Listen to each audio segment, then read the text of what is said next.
A black coffee, thanks. No sugar. I'm sweet enough as it is.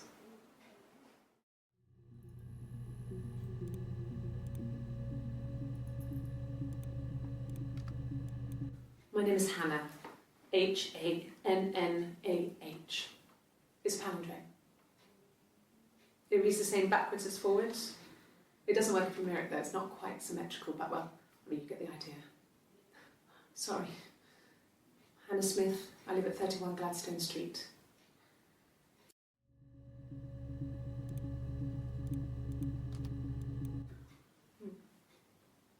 Simon Smith. He works at Ernst Brothers Glass.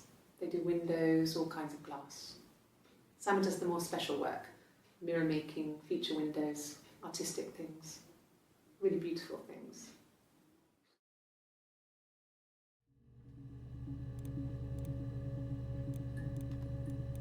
A mobile phone? Yeah. Well, they have one for the glaziers, but it's only for work. I can't remember the number. Oh, it's in the kitchen. I saw it plugged into its charging cradle.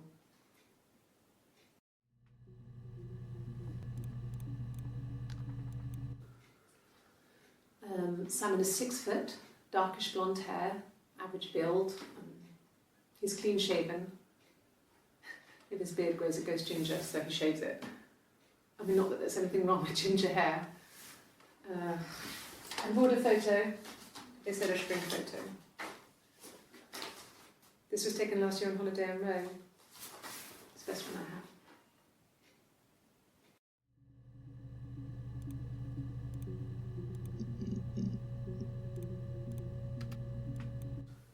No, he doesn't have any tattoos. He has a scar down here near his stomach, past his hip. Cut himself with some glass. That was before, a long time ago. He looks just like the photo. He's not got his glasses on here though. He takes them off for the camera. But he needs them to see properly, you know. He has to read a newspaper or a menu in a restaurant. Not books so much, or watching TV. He likes TV.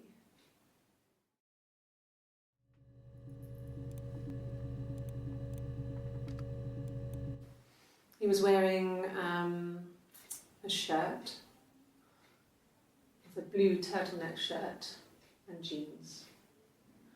He has a watch, it's a really nice one. That was a gift from his boss, Eric. He had his coat, a long grey duffel coat, like Paddington Bear. He would have taken that with him, it's not in the house.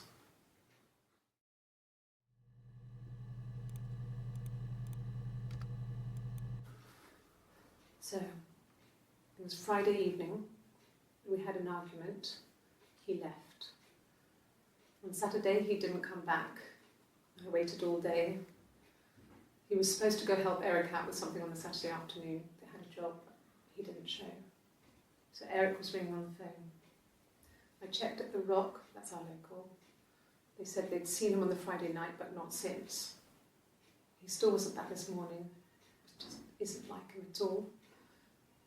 Still not back by dinner time. It's getting dark again, so I decided to come and see you. His parents haven't heard anything either.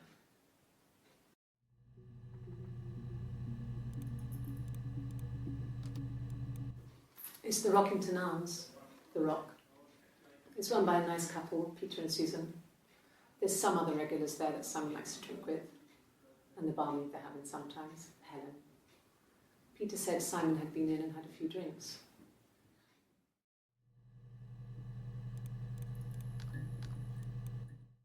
No. I think he spoke to Helen.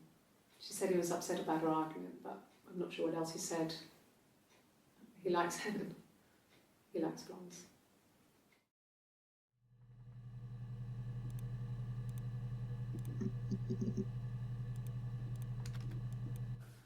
He's married couple stuff.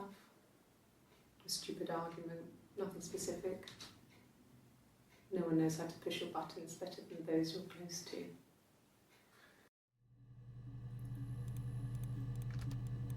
No. I mean, yes, we have arguments, but he never runs off.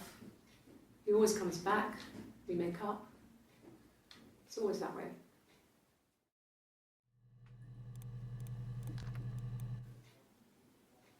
A long time. We got married when I was 17.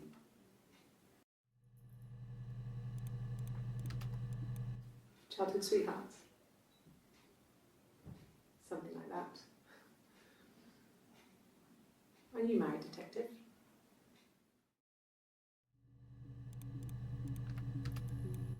Suicide? No. I mean, he would never do anything like that. He is not the kind of person to do anything like that. I mean, to hurt himself? No.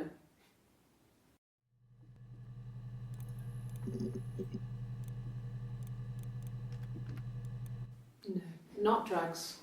I mean, he drinks, but never very much. He goes to the pub and has one or two. Sometimes we go together. He drinks wine with food, but no, he doesn't have any kind of drinking problem.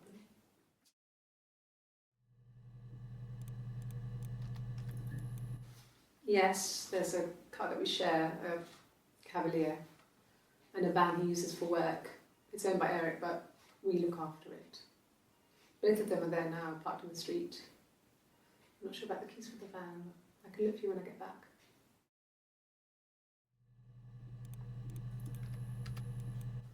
No. I'm not sure what strange would be, but he hasn't been acting odd. He's been busy at work, but nothing too stressful.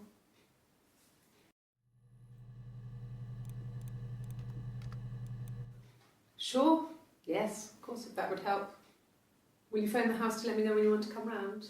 Then I can make sure that I'm there.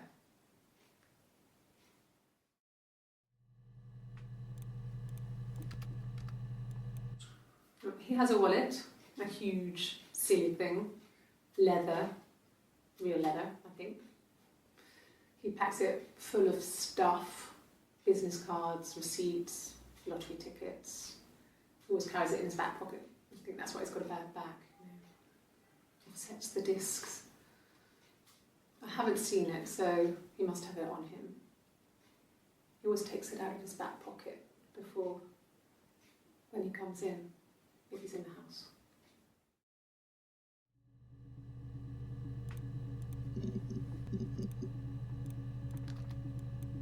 Yes, that would be in his wallet.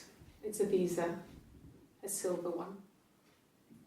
He doesn't like to spend money he doesn't have, so he usually pays with cash, but Eric convinced him to get one.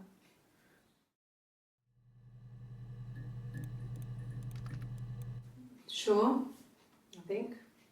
I do all the bills and paperwork and handle all the money stuff, so it should be easy for me to find. Do you want them dropped off to you?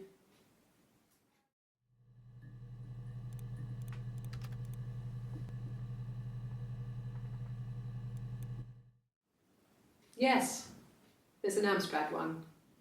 No one uses it for very much. There's a printer so you can write letters on it. Simon sometimes plays games, you know, climb the tower, save the princess, that kind of thing.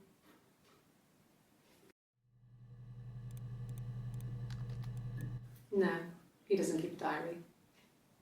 That's my thing. I've kept one, well, as long as I can remember, since I was a girl. It helps make sense of my day. And when you're forced to put something into words, it just gives you perspective. Everyone's on the same page.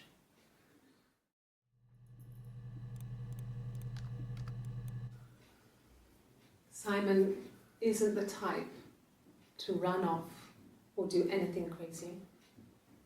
Someone must have done something to him, or there must have been some kind of accident. So what do we do next?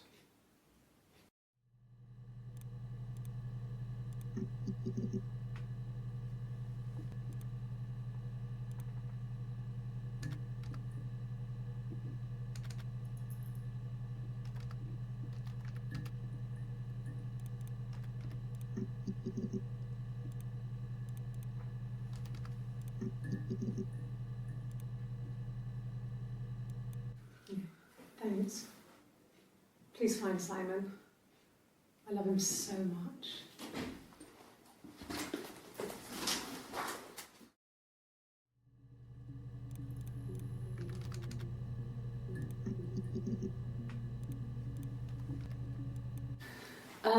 Could I have a cup of tea?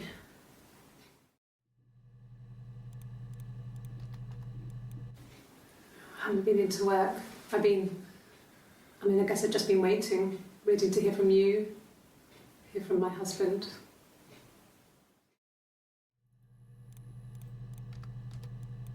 Bruce? Oh, yeah, no, it's nothing. I was going through the top cupboard in my kitchen and the chair slipped and I kind of hit the door with my face. It hurt like hell.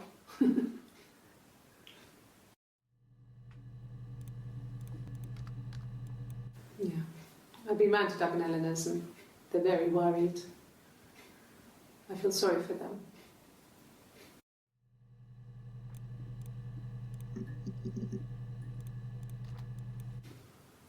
Well, Eric was like an uncle to him. They were pretty close. They spend a lot of time with each other, especially when they have to go to conferences. Have you met his wife, Diane?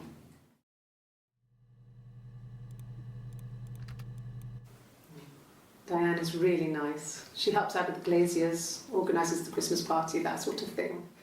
They have 2 kids, really sweet kids. She used to look out for me when I worked there.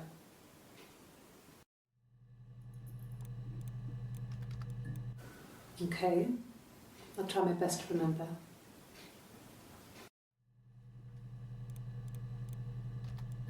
Yes, he left after the argument. It was about 8 o'clock.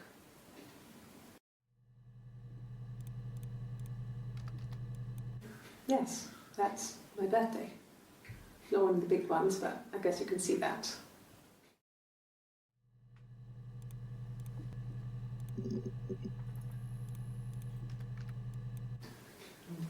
Yeah, I guess. I'm quite a private person and I didn't want to get into the detail of the argument.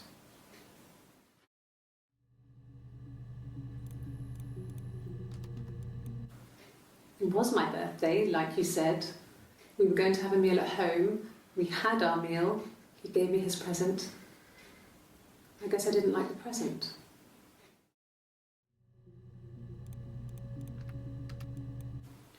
It wasn't the present so much. It was one of those arguments that had been simmering for a while. The present was a mirror, a nice mirror. He'd engraved the glass, the kind of mirror a princess would have in a story. He made it specially for me.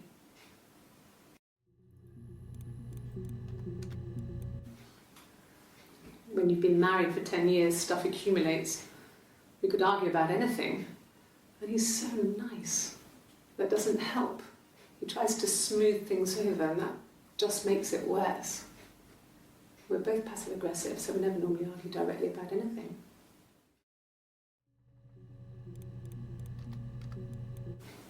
What about us?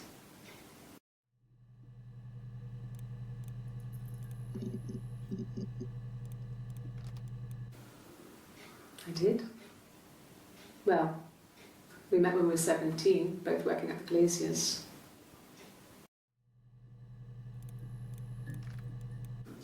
Yeah, when I was at school.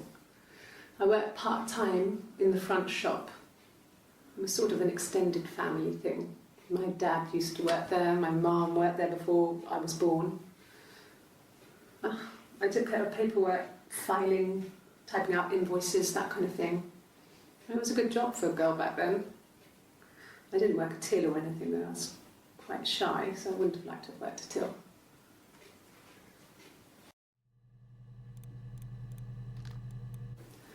No, he was as shy as me.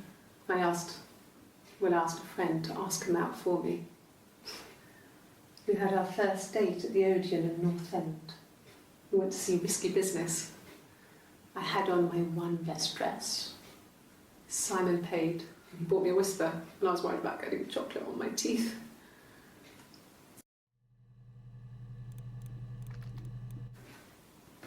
I got pregnant. Both our parents had a big powwow. We weren't even in the room, and they decided we should get married.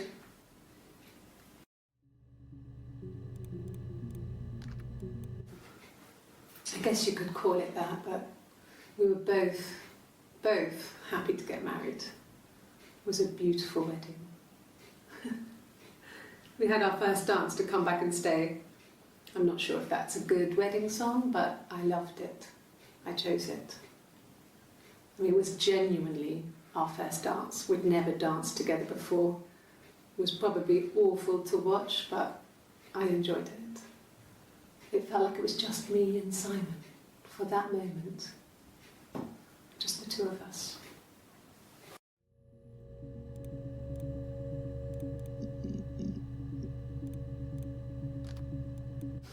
We spent the wedding night in a hotel in Brighton. It would have been too much to do more. We were saving for the baby. It was wonderful to be in a hotel, away from home, just alone together. Since then, we've always tried to get away for our holiday.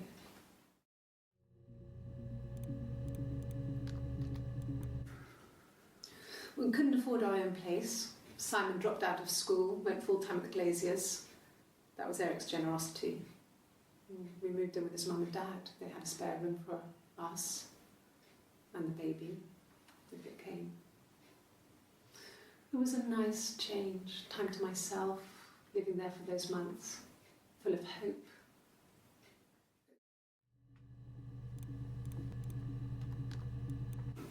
No, I lost the baby.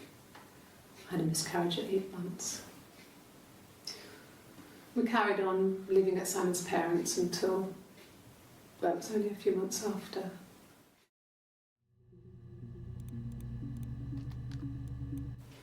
Then my parents died. It was the worst year of my life. A miscarriage and then my parents.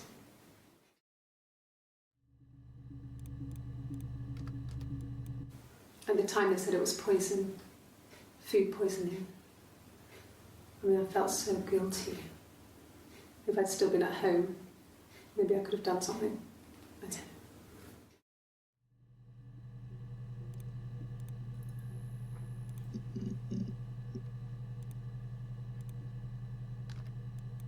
Yes, I inherited it from my parents, so it made sense to move back, me and Simon.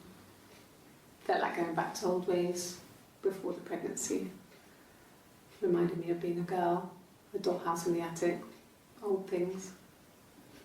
We didn't sleep in my parents' bedroom for a long time. We decorated it as soon as we moved in, but it was another year before we started sleeping there.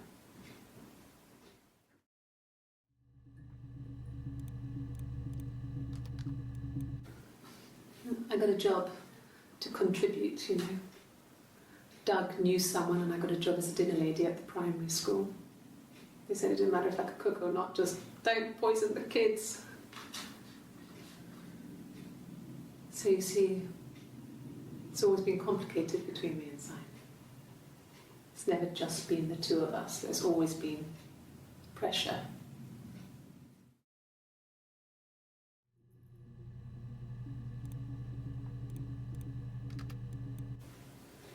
I mean, I don't know.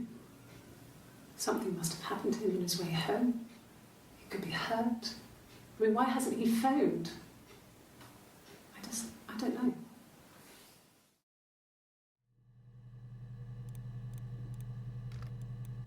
Oh God, I don't know.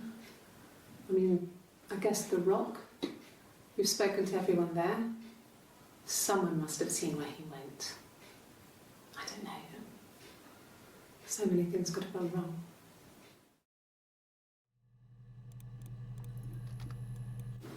No. I mean, everyone loves Simon. He was so nice to everyone. He loves me.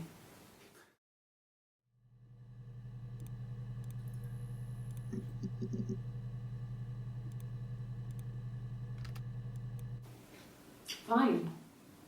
I've never had my fingerprints taken before. I once put my hand on the oven.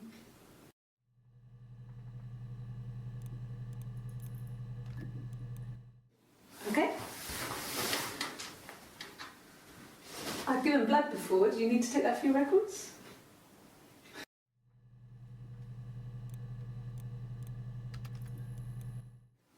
No, it's okay. The other detective has just gone to get me one.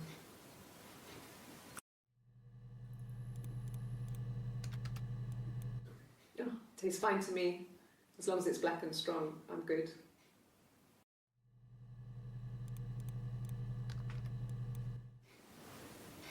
Nothing like this has ever happened to me before. The blood. It's probably the worst thing that's ever happened to me.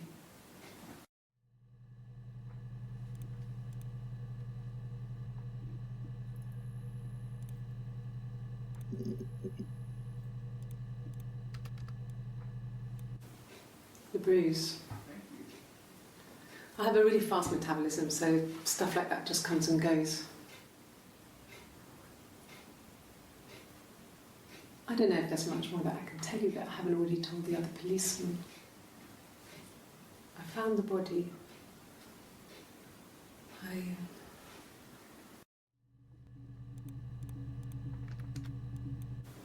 You think it's murder? I mean, clearly it's murder. What can I do to help?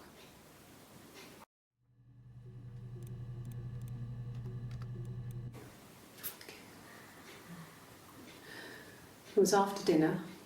I'd spoken to Sam's parents on the phone. I looked up for an early night and I suddenly had this thought. I think it was something his mum had said. She'd been speaking about old stuff, sad stuff, about when we lived there, about the baby. There's some boxes in the cellar, nursery stuff we never needed, and I never had the heart to throw out. And I suddenly remembered that when I'd looked down there the week before, those boxes, that pile was in the wrong place. I went cold all over. I went down there with a torch and went straight to the back, and that's when I saw the bin bags. Pulled them open, saw the body. I screamed, and that's when I called the police.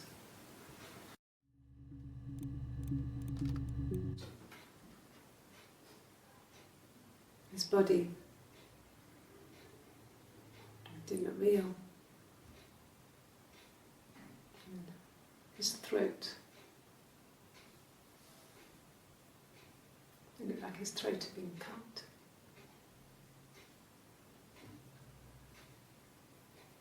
And I didn't see his glasses. He has these thick glasses.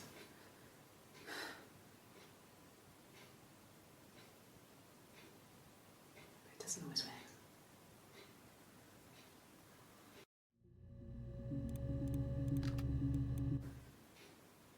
No. The whole thing was wrong. The bags, I think they were from our kitchen, you can probably check that. We never go into the cellar. It's just a place we put things we don't need. Dad used to grow mushrooms there. The bags were taped up. I think it was parcel tape, but I think it was ours.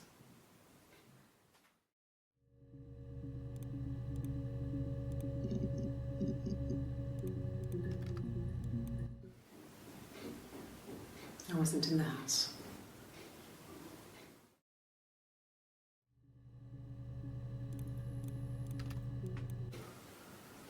I wasn't in the house all of Friday night. After the argument, after Simon left, I left too. I was upset and I wanted to get away. So I took the car.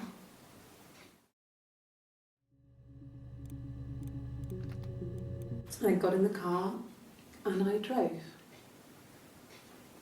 I just kept driving north, Just kept going, just wanted to get as far away as I could. When I finally stopped, I was all the way up in Glasgow. I was so tired. I just had to sleep.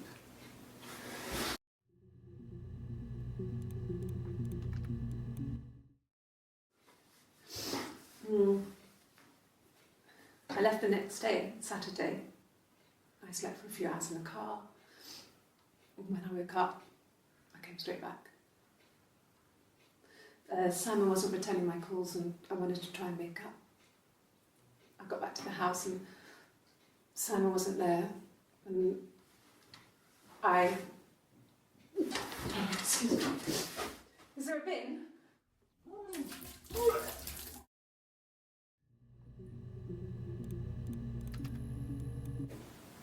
Yes, I'm fine. I won't be sick again. This happens some days. I'm pregnant. It's morning sickness.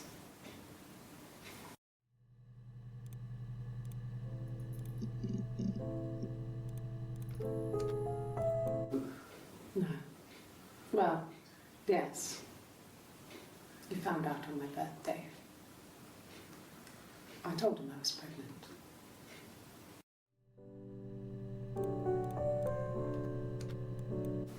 Yes. It was a shock to him. I mean, we never thought it was possible. I don't know what he... I mean, I hadn't decided whether to keep the baby. I wasn't really ready to talk to him about it.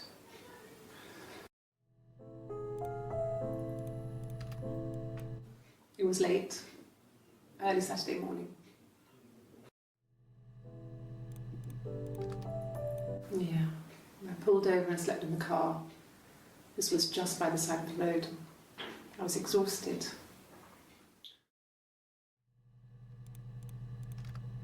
I think when I drove back it was about 8 or something. And I got back to the house about 3.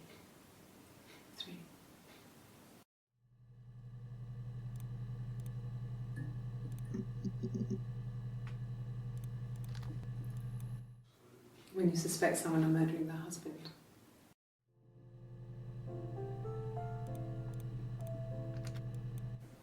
Okay. So you want to eliminate me as a suspect?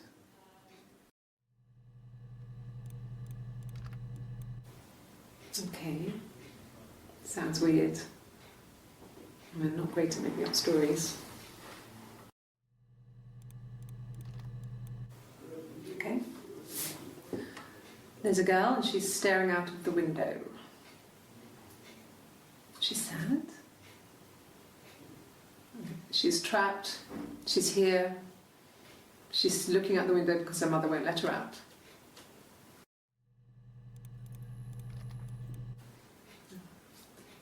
It's Rapunzel. The story starts when she's born. Mother Gothel, a witch, takes Rapunzel from her parents and keeps her locked up in this tower.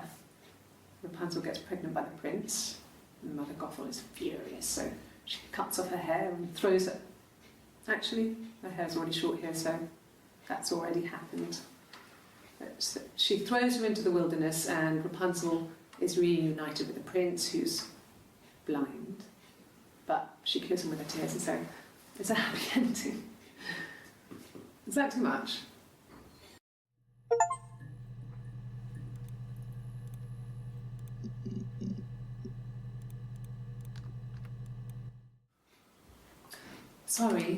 Sorry. The picture, the way it's drawn, just reminded me of the books we used to read as children. I read those fairy tales over and over, and they were so real to me. Rapunzel was my favourite. My brain is just full of it.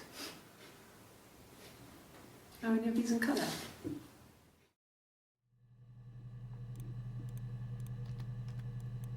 Yes, like a story. A beginning, a middle, and an end.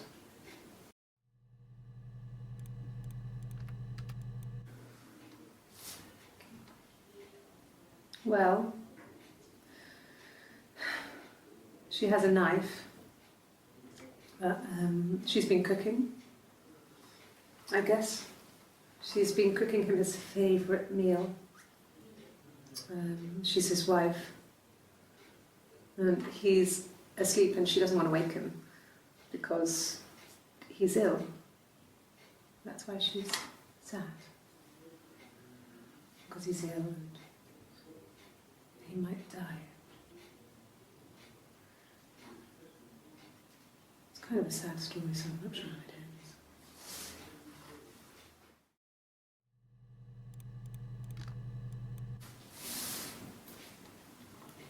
She's crying, I guess. She's sad because she thought she saw her husband with another woman. But it's okay, because she finds out it wasn't her husband, it was his brother. And so it's fine.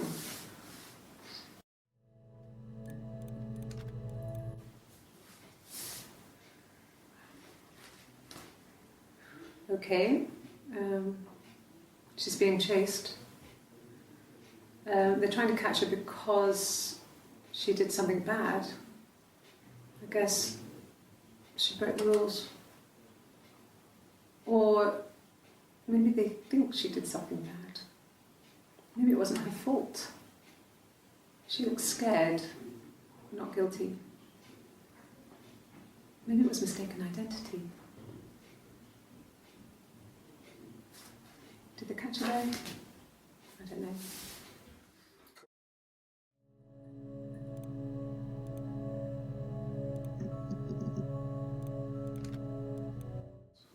Did I pass? Sorry, I messed it up with all that Rapunzel stuff.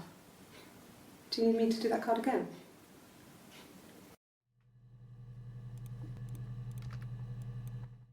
Yes. I read a lot as a child and watched lots of TV. Then the doll's house we had, we still have in the attic. It's kind of a fairy castle. We used to play up there and make up our own stories.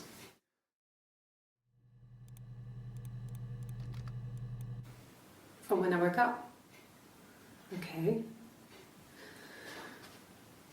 I woke up, Simon was already up and he made me birthday breakfast of eggs Benedict. We both had to go to work, so we saved presents till later. I got to work, had some birthday cake, children sang me happy birthday, then I came home. The birthday meal was a takeaway, and Simon gave me his present, which I didn't mind. And after that, we talked about the baby. It turned into a big argument. Simon left. I was furious. I wanted to get as far away as I could and get some space to think. So I left.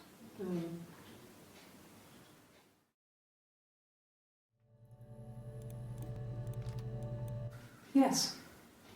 I got to Glasgow. I was exhausted, so I pulled over and slept in the car. I woke up because a rubbish truck went past. I got some petrol, bought a coffee and a pastry, tried calling someone from a payphone, and then headed back.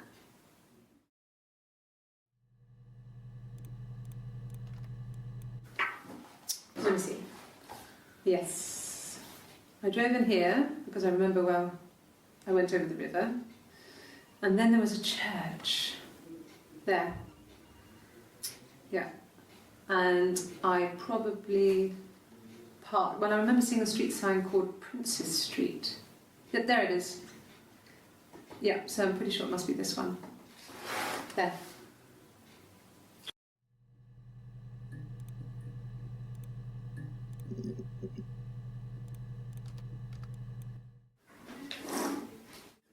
Yeah, that's Simon's watch. It was a gift from Eric. He got it this year. It was a wedding anniversary gift. Steel. It would have been Diane who chose it. She has really nice taste. That time, it must eliminate me. I was in Glasgow then.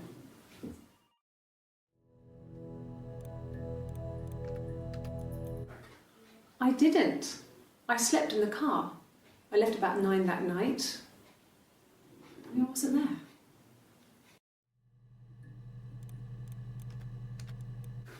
No, I don't think so. Glasgow was deserted that early in the morning. Ask the hospital.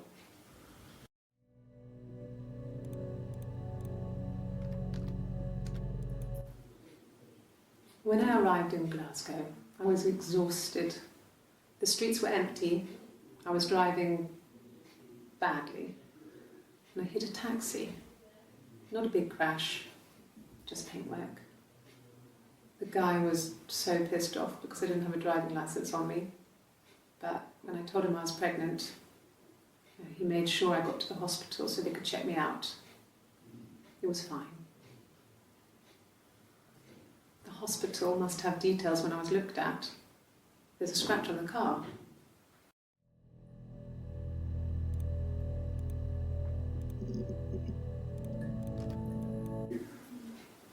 That should eliminate me as a suspect. If I was in Glasgow, can't be in 2 places at once.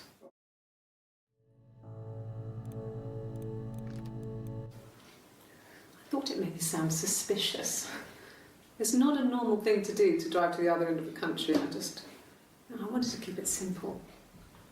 I know it was stupid not to tell you everything. Saying I spent the night in Glasgow when my husband went missing, I thought it would, distract you from what was important. It's different now. Now he's...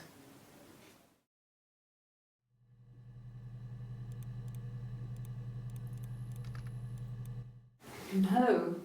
Everyone loved Simon. He's a glazier, he doesn't have much money.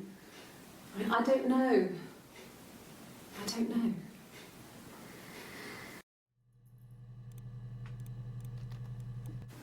God, I don't know.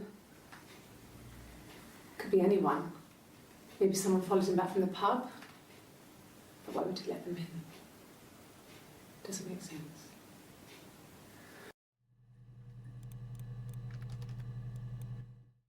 Yeah, I had to let myself in. The door locks if it swings too.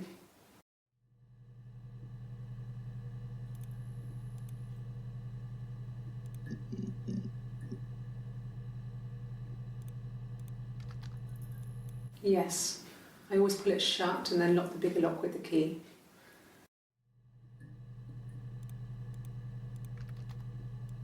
No, I don't think it was. I turned the key but it was already unlocked.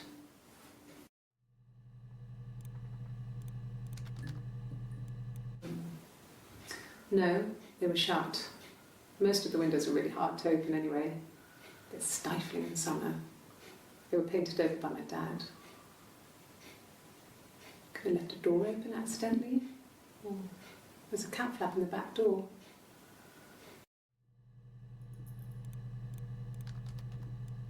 No cat. My parents had a cat before they died called Domino. It was this little black thing with white dots. And we never did anything about the cat flap, but if you were thin, you could maybe squeeze through it.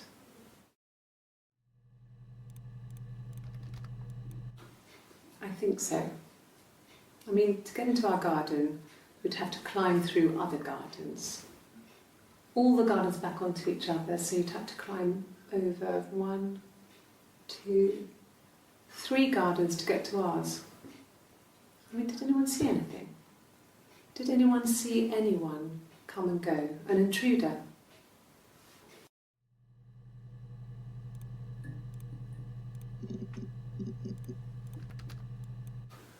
When will the police let me back in the house? And they let me take a bag of clothes with me, but...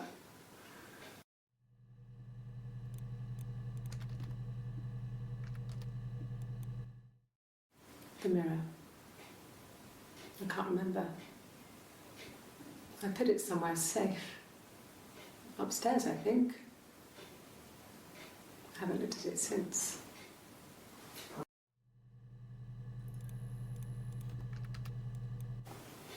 Simon's parents offered to put me up, but I didn't think it would be a good idea. It would be too sad. Not right now. I'm staying at a friend's.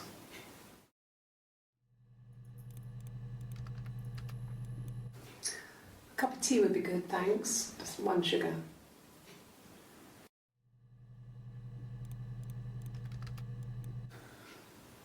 Well, fine, considering. I got back into the house today, and that was weird, knowing your people have been there through my things. It's like I've been burgled. I mean, worse, obviously. I don't know. I haven't lived in the cellar yet. They sent a cleaner in. As good as new, he said. But they had to throw some stuff out. Couldn't get the blood out. And I'm still waiting to hear from the coroner so we can get a date set for the funeral. It's going to be a cremation. So,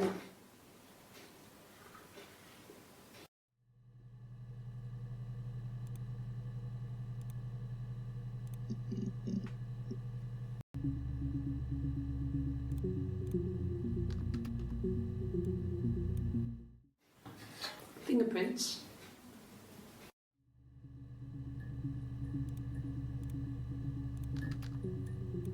No, no one has been in the last few weeks. We had a plumber come in 3-4 weeks ago. Someone summoned you from the rock.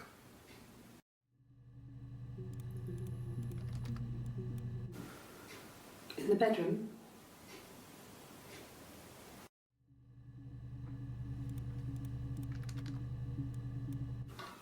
I hoover, I dust every week, maybe less. I once asked Eleanor how often I should dust, and she said, if people ask, tell them you do it once a week, but every few weeks is okay. I think she was just trying to make me feel better. I mean, when I was there, she was hoovering every day, ran an ordered house. You know how that generation is, putting on a brave front. She has secret stashes of cigarettes. Doug doesn't even know she smokes. When I was there, I saw her. She has these sort of porcelain vases, ornamental, next to the Reader's Digest books. Cigarettes inside. And she still has them. I mean, last time I was there, I looked in a vase. There was a fresh pack. I mean, all those years of marriage. And she still has a secret like that.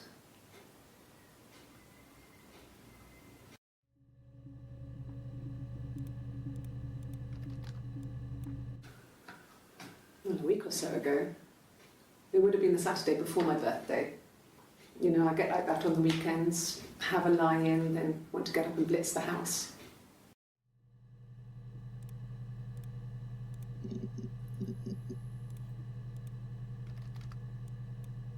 Yes, yeah.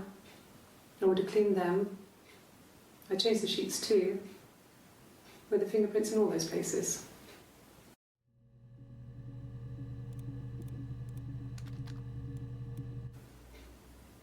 Could they have been my parents' fingerprints? I'm not sure how long they last for, but is that possible?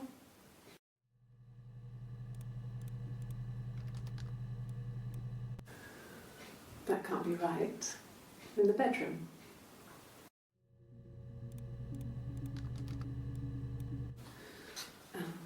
I sleep on the right side of the bed as you come in from the door. You can tell because I have 2 pillows and he just has 1.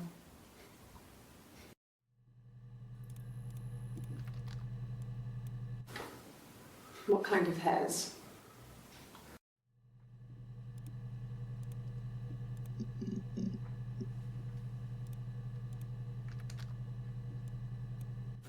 A wig? You mean... What type of wig?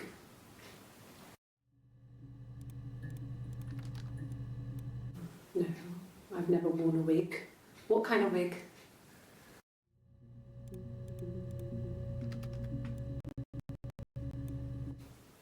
Could the hairs have come from somewhere else? I mean, could they...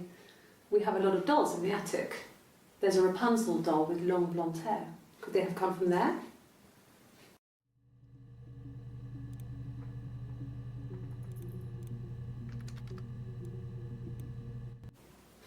Okay. I parked up on the street. It was busy, so I had to park down the end of the road. Walked up, knocked on the door, no answer. I took my keys out of my bag and unlocked the door. The main lock was unlocked. You can tell because the key doesn't turn when you try to turn it to the left. I walked in. Simon's coat wasn't on the peg. I couldn't see his shoes in the shoe rack. I shouted out. I walked straight into the kitchen because he usually sits in there to have a cup of tea and read his paper, but he wasn't there. I touched the kettle. It was cold. I looked quickly in the living room. Nothing. So I walked upstairs to the bedroom and he wasn't there. I didn't search for him because it was pretty clear he wasn't there. I had a shower.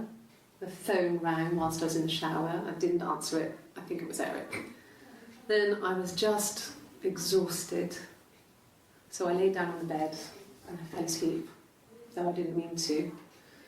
I woke up a couple of hours later and I was surprised to see no one in the bed next to me. And then I remembered where I was and what had happened. That's when Eric called again. This time I spoke to him.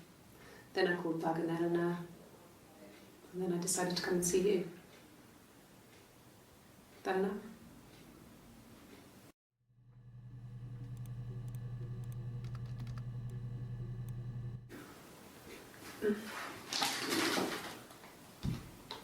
Yes, this is it. He made it himself. It was a special one-off. He made it and decorated it. That's his thing. Where did you find it?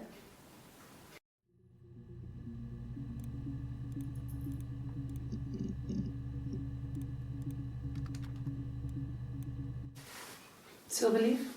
No. He normally silvers them properly. This mirror, it's supposed to look antique.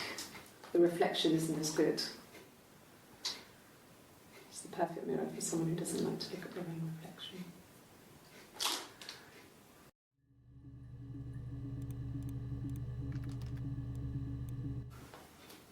Well, on his clothes, that would make sense. He made it by hand. I mean, he brushes the silver onto the glass. It's not how they make mirrors these days. I mean, he made the mirror and he gave it to me.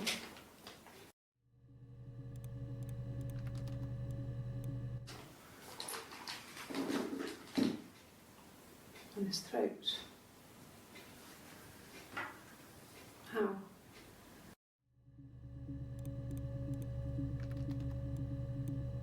An affair. Simon wasn't having an affair.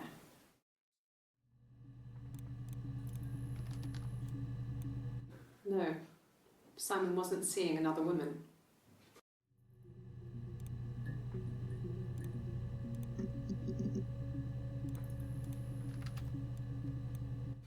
Good, happy. I mean, ups and downs like any couple, I guess, but we've been married for over 10 years.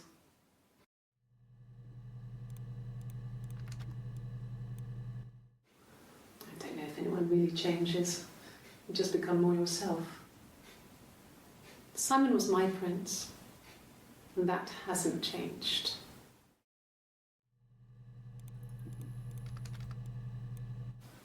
Really? You're going to ask me about my sex life? I mean, isn't that private?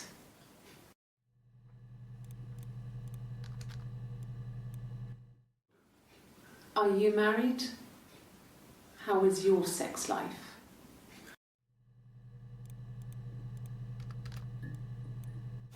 Well, there you go. How many kids?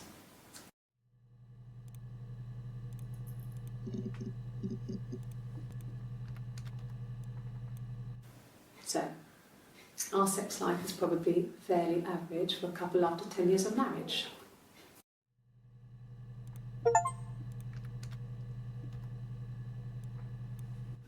No, I have never been unfaithful. I've never cheated on Simon. No, you're talking to the wrong person if you think I'm some kind of slut. If you think I'm the kind of person that would have had sex with all those guys.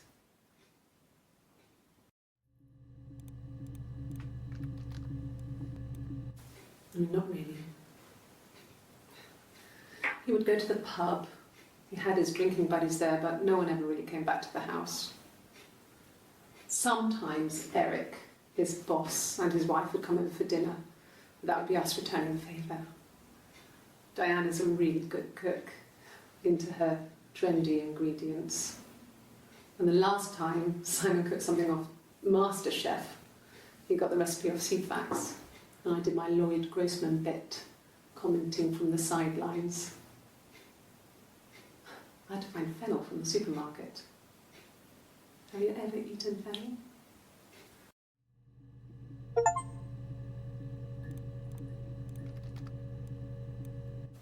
Hurt someone? Yes. But everyone thinks that from time to time, right? You just want to lash out.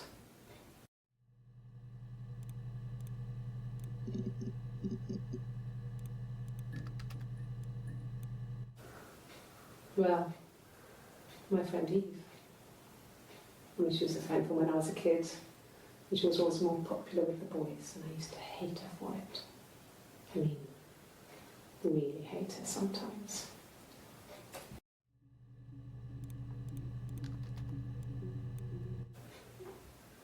Yes.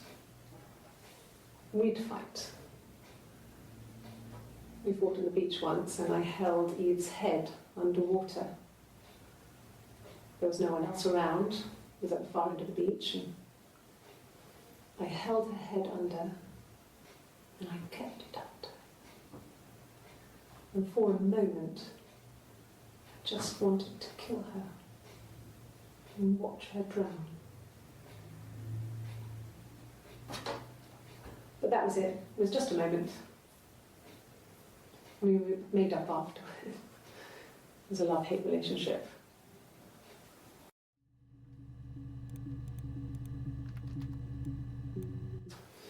A police station. Yeah. When I was young, we ran away on my birthday. Bob Dylan was playing in London, and we thought we could break into his tour bus and have him take us with him. The taxi driver we paid to drop us off, I mean, we'd saved money, pinched a bit here and there to pay for the fare. He was suspicious because we were so young, so he told the police. So they came and picked us up and took me back to Portsmouth. My mum picked me up from the station. But I blamed everything on my friend Eve, so my parents let me off.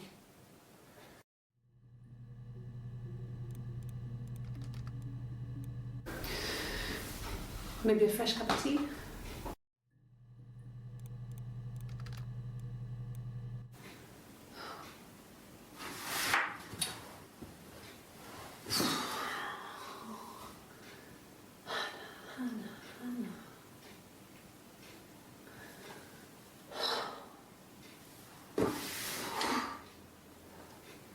What are you doing talking about Eve?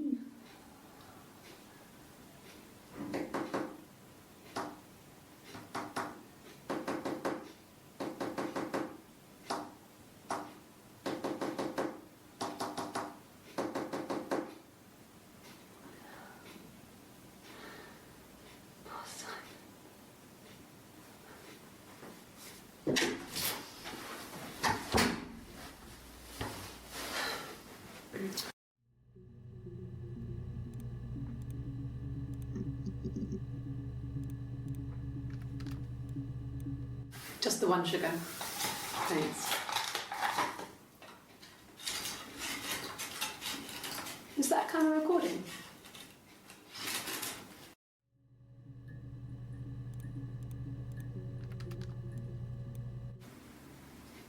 No. 1984 was an awful year in the end.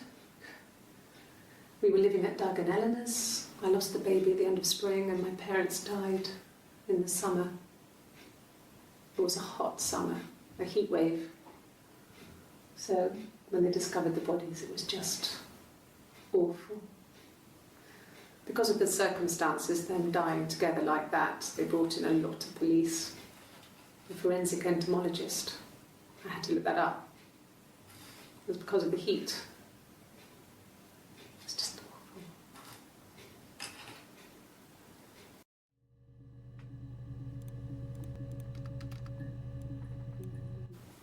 They said it was food poisoning.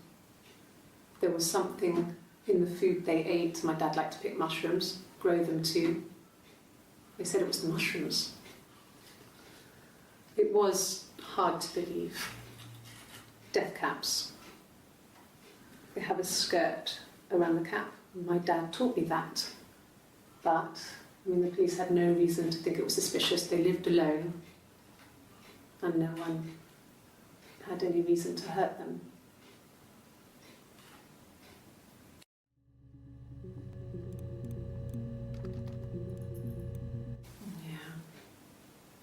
They'd gone to bed feeling ill, thinking it was flu or something.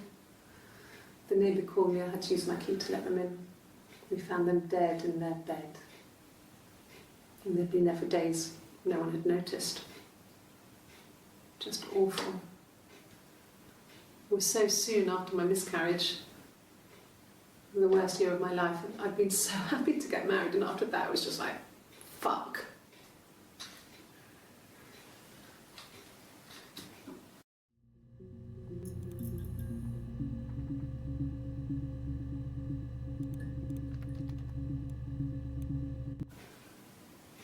Yeah. I was infertile. Thought I was. They told me I was infertile after the miscarriage because of complications.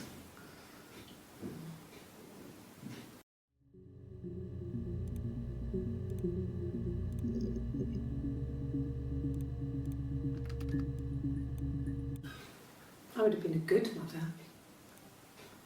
I was young, but I would have been a good mother.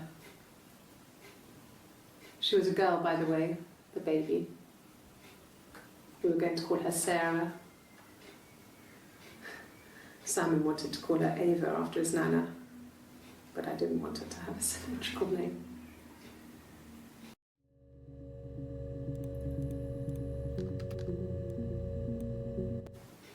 It's all that matters, really, the baby. Simon's dead, but the baby, that's how he will live on. Our baby.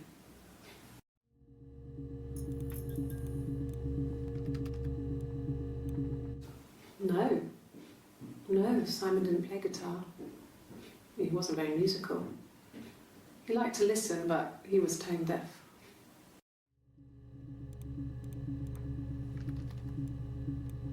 Yes. Yeah, it's my guitar.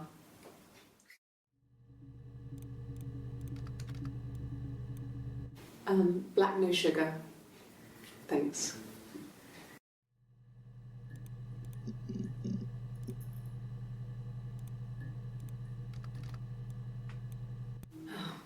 Okay.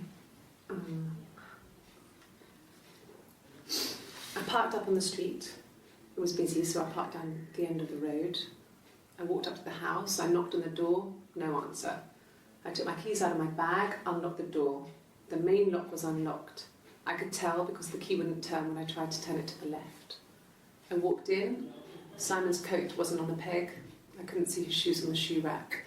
I shouted out for him. I walked straight into the kitchen. He usually sits in there to have a cup of tea and read his paper. He wasn't there. I touched the kettle. It was cold. I looked quickly into the living room. Nothing. I walked upstairs to the bedroom. He wasn't there. I didn't search for him because it was pretty clear he wasn't there. Then I had a shower. Whilst I was in the shower, the phone rang. I think it was Eric, his boss. I didn't answer it. Then I came out and I was just exhausted.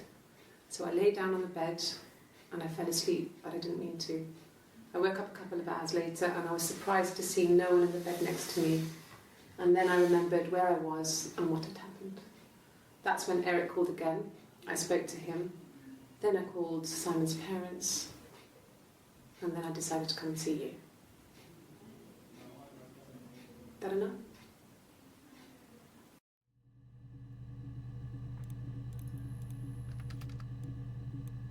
Yes.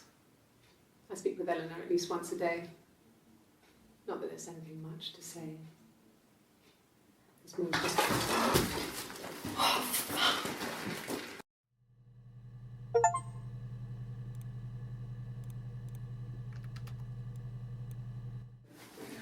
No, I'm okay. Fuck.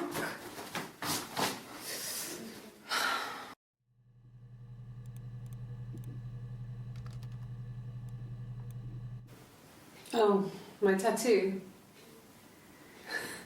I got it to express my individuality. It's an apple and a snake.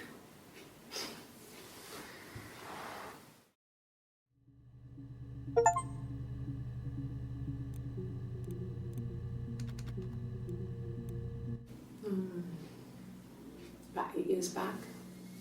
It was a present to myself. I shouldn't even be drinking coffee with the baby. It's been hard trying to give it up. I think they say you can have 1 cup.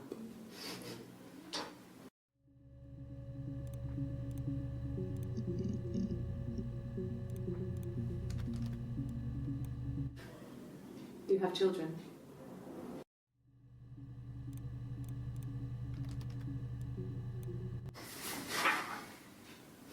Cute. You must love them very much. What ages are they?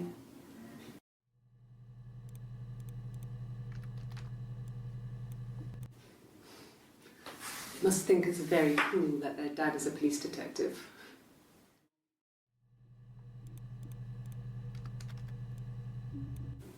Yeah, we were 17.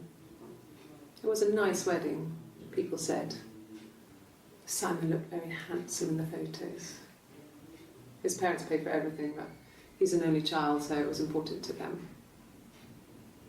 It was what they called a shotgun wedding, but if you looked at the photos, you couldn't tell. The dress was beautiful. It looked like Princess Diana's. The train wasn't quite as long, though. There's a great photo of the bridesmaid helping to carry it out of the car.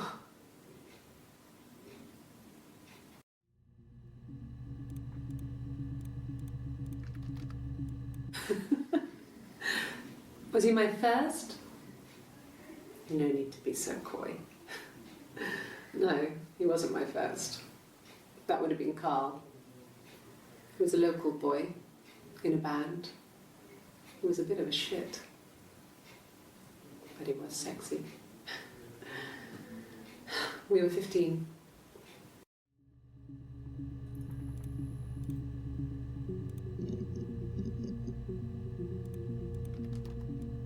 No, I was 15. Carl was older, 17, I think. I was really into him, regardless of how he actually behaved. Lots of drunken teenage sex. We did it in a church once. It's stupid. So he got tired of us and we split up after about 6 months. It was sad, but those early experiences, they help you realise who's really important to you, you know? Family.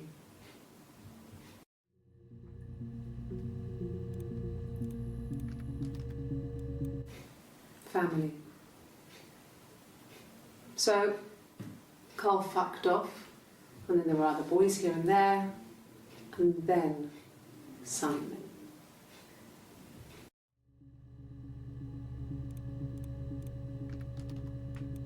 And the Glaziers. I worked there some weekends and Simon had a part-time job there too. That was Eric's generosity. He was always good at helping out other people's children. Simon was quiet, more thoughtful than the other boys. Even then, he had a sense of craftsmanship. Wasn't always rushing stuff. Boys that age are just running around like headless chickens most of the time. You know? Plus he had that look. He looked like a fairy tale prince from one of my books.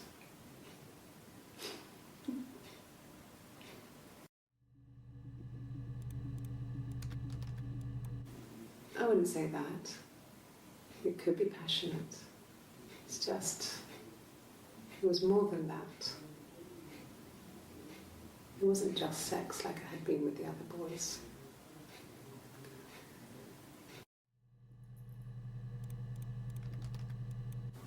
Have I ever cheated on Simon? You asked that question yesterday.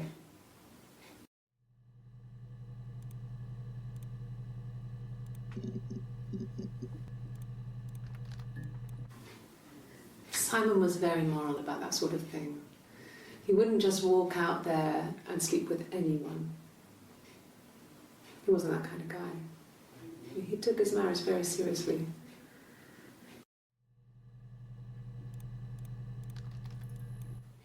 Simon never cheated on me. He was devoted to me, and I was devoted to him. Nothing in life is easy. We were good to each other.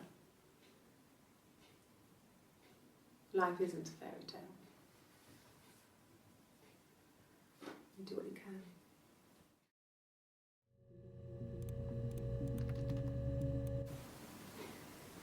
You're reaching here, and I don't know why. No, I've never cheated on anyone. I've never taken anything from anyone. Simon is dead. But I have my baby to care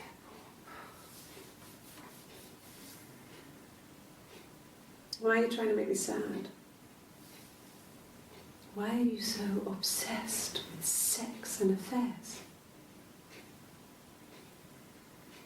You cheated on your wife. Is this your thing?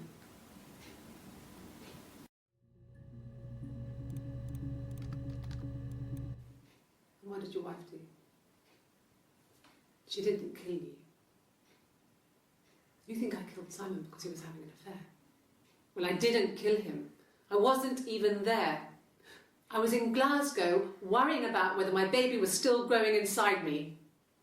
I mean, why would I kill Simon? I loved him.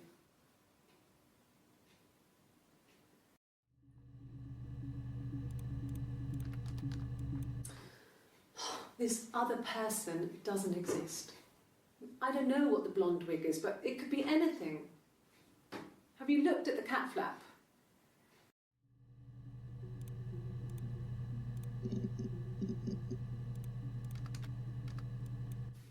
I mean, what if they were crazy? You hear about these crazy people all the time. I mean, why would anyone who knew Simon want to kill him? No. I've had enough coffee for today, thanks. Glass of water.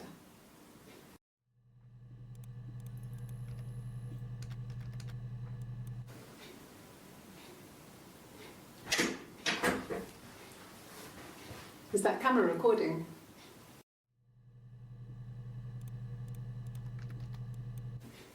If you put me on You've Been Framed, I want the money.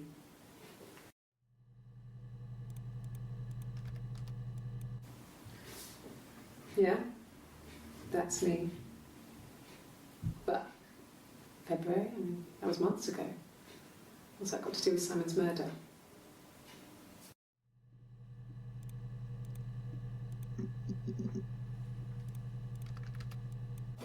Well, I don't know.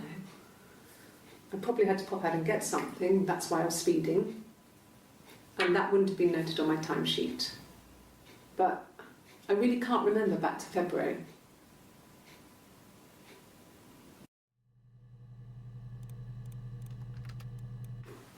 Well, I remember the ticket, of course. I paid it without telling Simon. Didn't want to get told off. And they put points on the licence.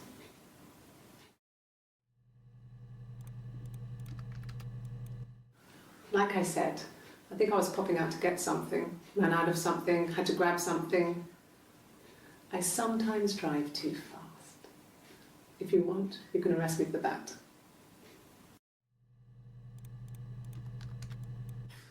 You must be desperate for leads if you're getting hung up over 6-month-old speeding tickets.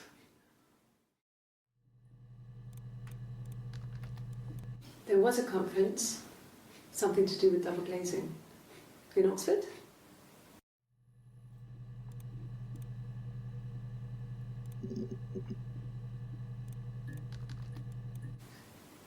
Are you sure?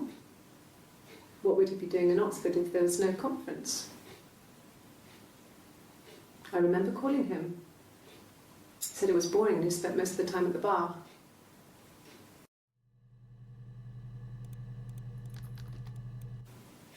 And the hotel said he was there.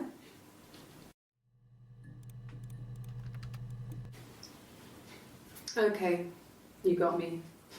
I'll confess. We were there. It was a dirty weekend. Simon was going to expense it, pretend it was a business trip. I used a made-up name.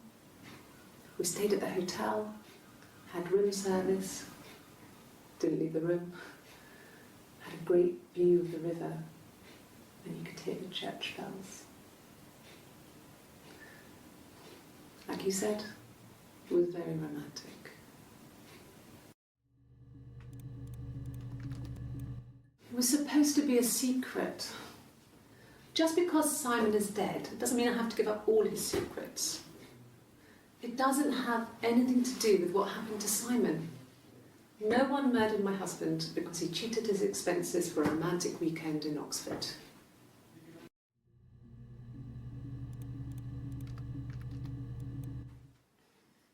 You want me to play something?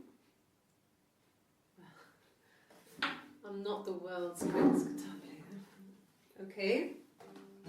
Probably needs tuning. No, it's okay. How about a traditional ballad? Should be right up your street.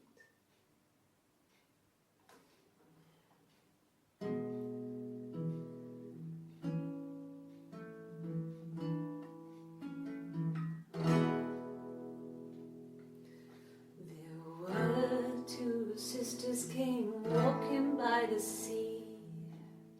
Oh, the wind and the rain.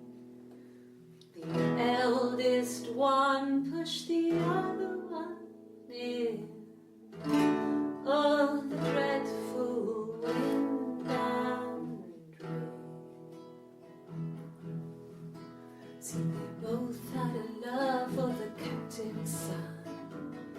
Oh, the wind and the rain, but he only cared for the youngest one. Oh, the dreadful wind and rain. Oh, the eldest envied her sister fair. Oh, the wind and the rain, with a pretty little face and her long blonde hair. Oh, the dreadful wind and rain. So she pushed her in and held her down. Oh, the wind and the rain watched her as she slowly drowned. Oh, the dreadful wind and rain. Oh, she floated up and she floated down. Oh, the wind and the rain floated till a ship came by. Oh, the dreadful wind and rain. Out comes the captain's son. Oh, the wind and the rain. Father dear, here swims and swan. Oh, the dreadful wind and rain. And then it gets really weird, so I think that's a good place to stop.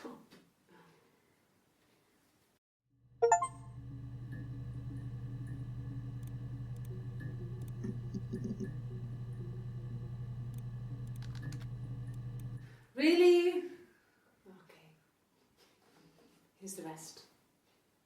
Oh, they laid a body on the dock to dry. Oh, the wind and the rain, till a fiddler with a fiddle came walking by. Oh, the dreadful wind and rain. And he made a fiddle bow of her long hair. Oh, the wind and the rain. Yes, he made a fiddle bow of her long blonde hair.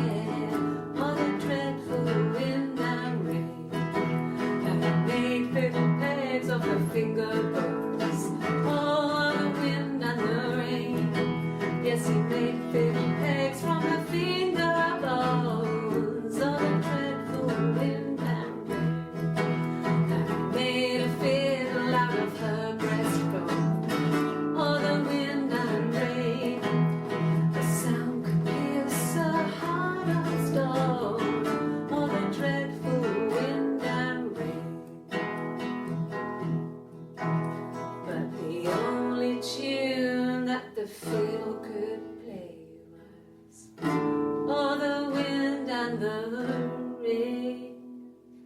Yes, the only tune that the fiddle could play was all the dreadful wind and rain.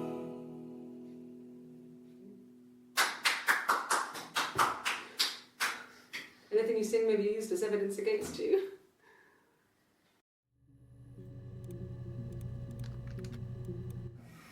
Simon and Eric arguing? No, I can't imagine they'd be arguing. And they get on so well. Unless it was something to do with work. Maybe Simon was being too much of a perfectionist. But I don't know. You should ask Diane.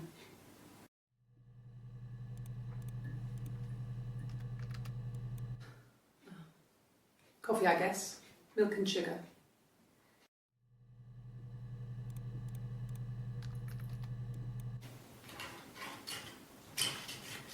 This is the third day running you've called me in. I speak to Doug and Eleanor every day. And they say you've been asking a lot of questions. About me. Should I be worried? Am I a suspect?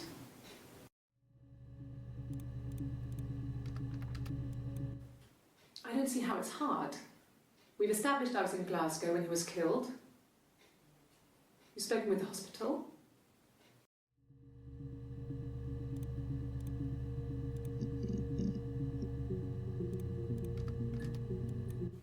Rehearsed?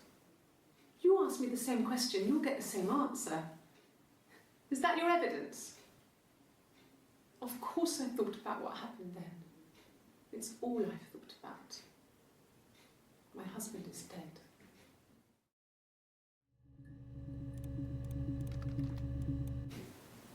Twins? Really? Are you really asking me that question?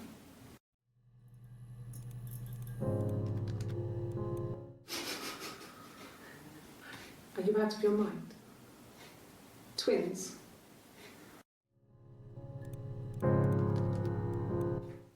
Really? Go on then. Take the cup. Run your fingerprints. They'll match. Fucking do it.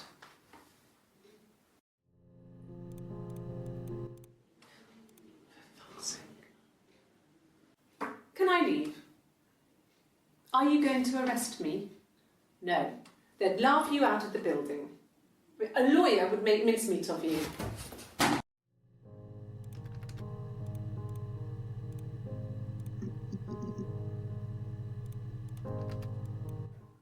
Are you arresting me? No. Fuck off. Open this door.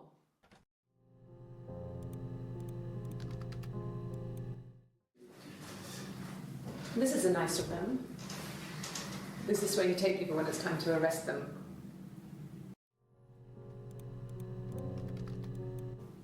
Yes, I understand my rights. No, I don't need a lawyer.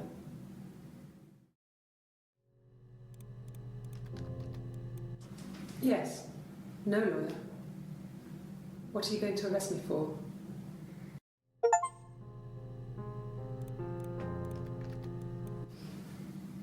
I didn't murder Simon. You've got it wrong. You've got the wrong person.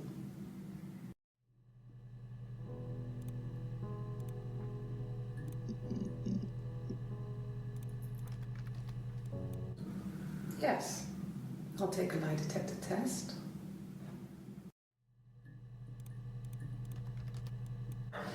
I've never taken a lie detector test before.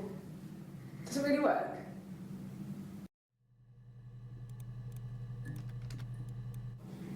Yes, my name is Hannah Smith. Oh, shit. Sorry. Sorry. Yeah, I get it. Yes.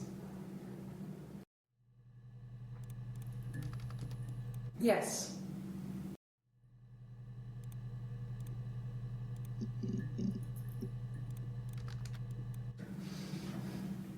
Yes.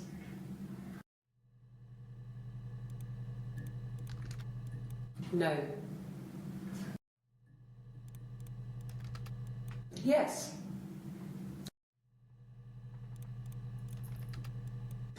Yes.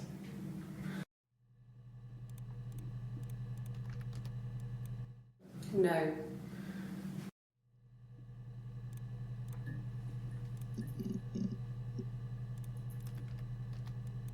No.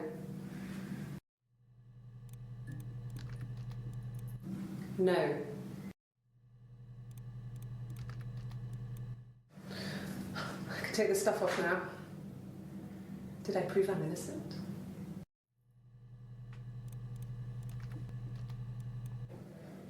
My name. That was the only question I failed. Your lie detector works.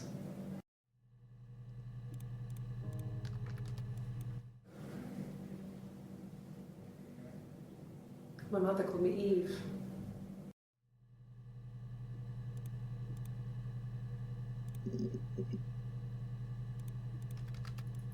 Well, she wasn't my real mother, but she raised me. Do you want to hear the story?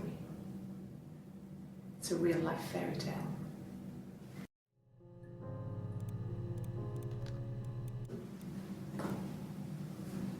Across the road, where my parents first lived there, was a midwife called Florence.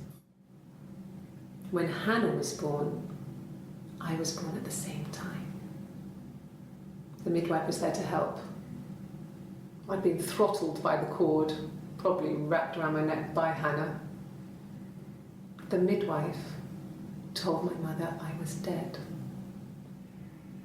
But I wasn't. She wrote all this stuff in a diary. Amazing what people will admit to on paper.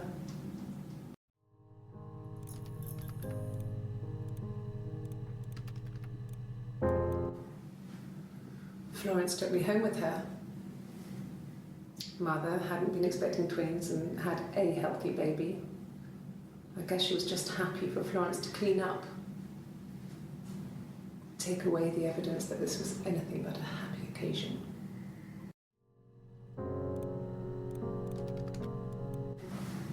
Florence raised me in her home.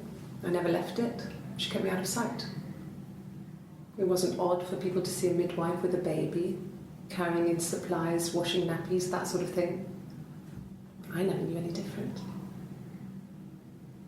I grew up looking out of my window and seeing her across the road. I thought it was like a reflection in the mirror. She was me.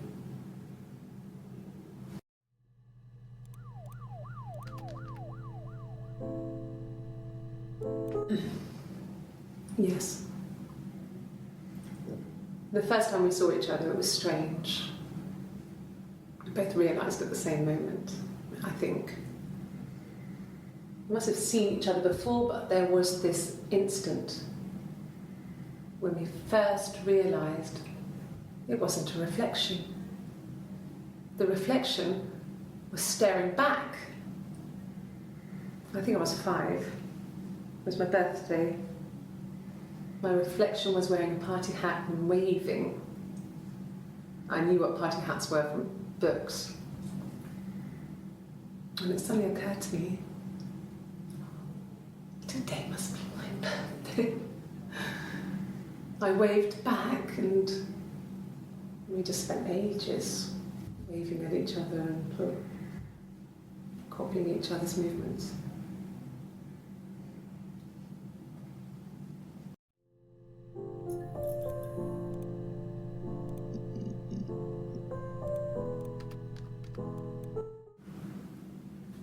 Mother wanted me to grow my hair long, but I kept cutting it myself. I wanted to look like my reflection. She always had short hair when she was little. Mother would hide the scissors, but I would find a way. Cut it with a bread knife, something like that. My reflection would always leave her house and go on adventures, but I never could.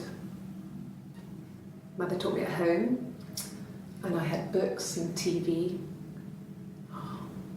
TV was magical, but it was only on when it wanted to be, so I spent a lot of time reading books.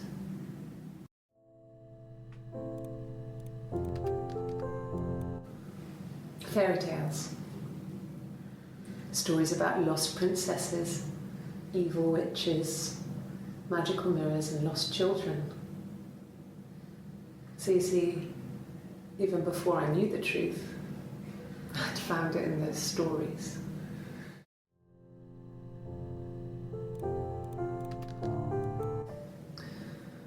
Florence was a warm, kind person, but she was broken, I guess. When I found her diary, I also found a biscuit tin with other stuff in it, older papers, letters, that kind of thing. Her story wasn't there. I never really spoke to her about it. I was far too young to really understand, I guess. I just put it together later, once I was older. She had loved children, planned to have a large family, but her husband died in the war. And that was back when you married for life. She never felt like she could marry again. Isn't that strange? She was a widow from her 20s. But, I mean, I guess it was different then. You know, you married for life and she felt she could never marry again. I guess it was harder, a war widow. One of the dead. I don't know, maybe there was more to it than that. I don't really know.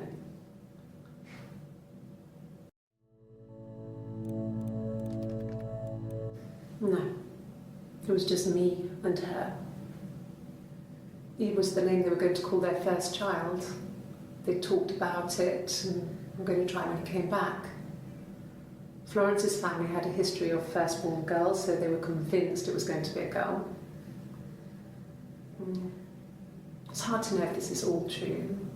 These are stories I remember, that I read when I was a child. Maybe I misread, maybe I misunderstood. Sometimes it's hard to remember what happened last week.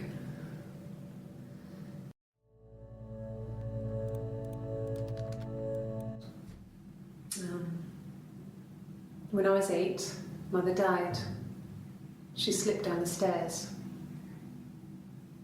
It was an accident. I had read a diary at that point and I knew she wasn't my real mother. So I burned the diary that day and I left. Walked out and across the street.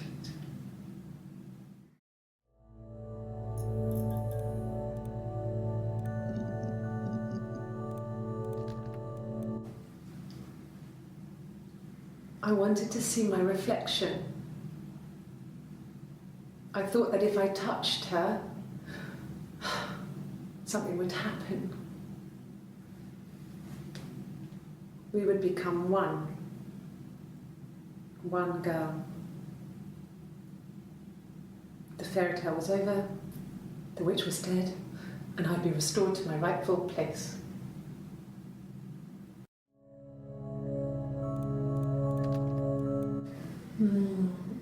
She recognized me from the window. She told me to come inside, and she hid me.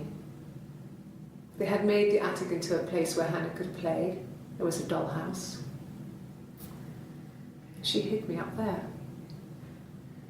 No one else ever went into the attic. It was her place.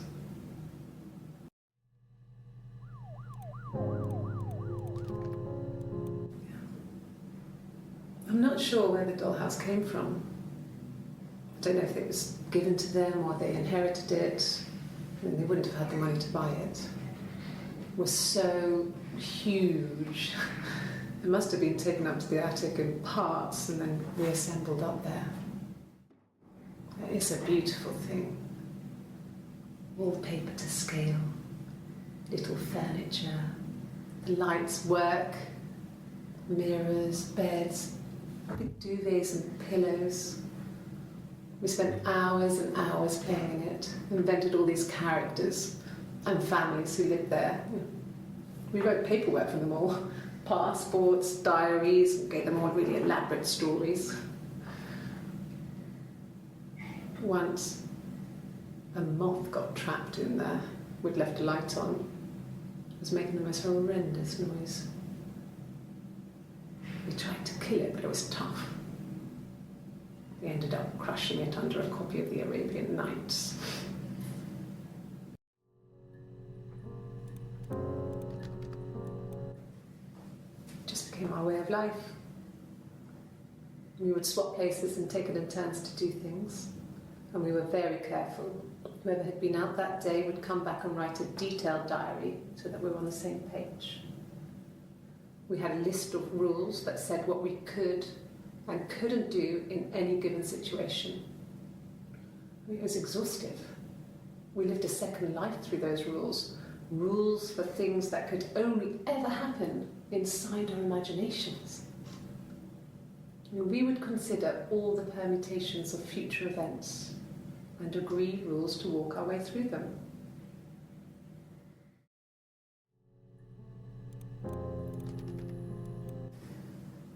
If one of us got hurt, the other one would have to be hurt too.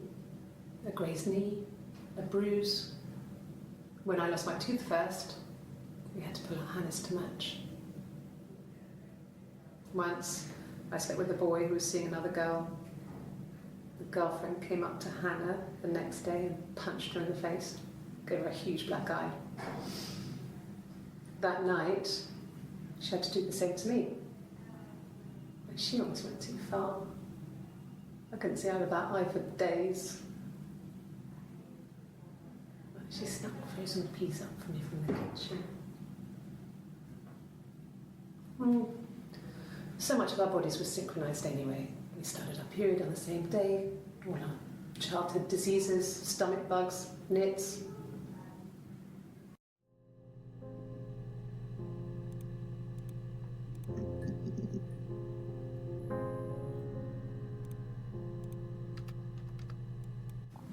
Mum and Dad had never had any reason to notice. They were always busy. If Hannah was eating a lot, they didn't mind. She didn't put on any weight. That girl has a healthy appetite. If they heard us talking in the attic, they just thought it was Hannah playing one of her games, and that Eve was our imaginary friend. Once, she was already up and dressed and ready to go to school, and I snuck down for a piss. Mum saw me in my underwear, she went mad. "Get dressed this instant!" So I ducked into our bedroom, and seconds later, out came Hannah, dressed and ready. Mum was amazed.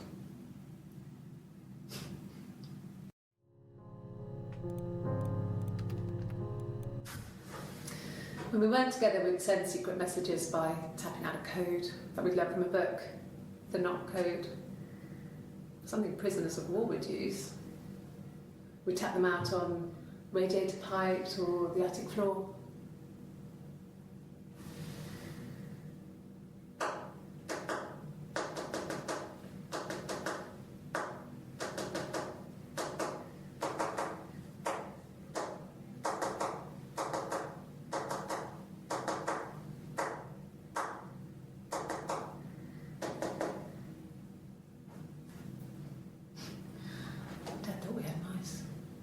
But they couldn't find any. Bought a cat anyway.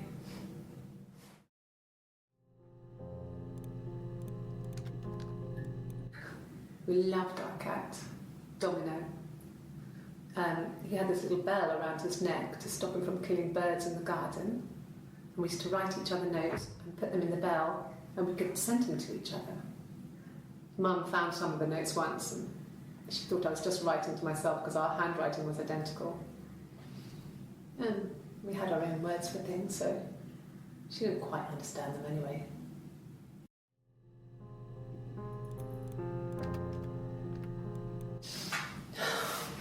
We were obsessed with fairy tales. Not just the pretty, pretty ones, but the traditional ones. They were dark and real, bizarre and violent. Felt like life. We had this huge old book that I think Mum must have bought from a library sale. The illustrations had thin tracing paper over them to protect them. They were in colour, shiny plates. At the front of the book was an index of illustrations. We read that more than the actual stories. We'd read aloud the captions and flip between the pictures. There was something intimate about peeling back the tracing paper, undressing the pictures. Rapunzel's hair is cut. The eagle plucks out his heart. The princess pricks her finger.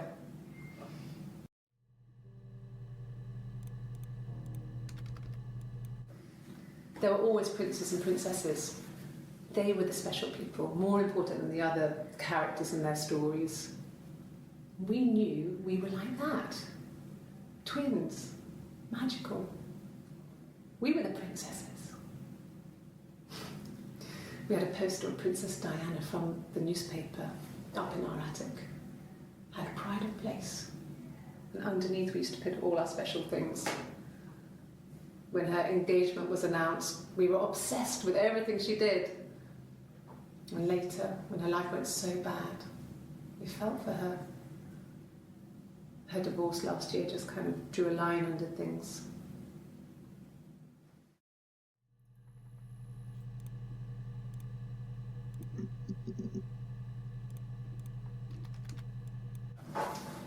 When beautiful people died, we always felt like it was a sign.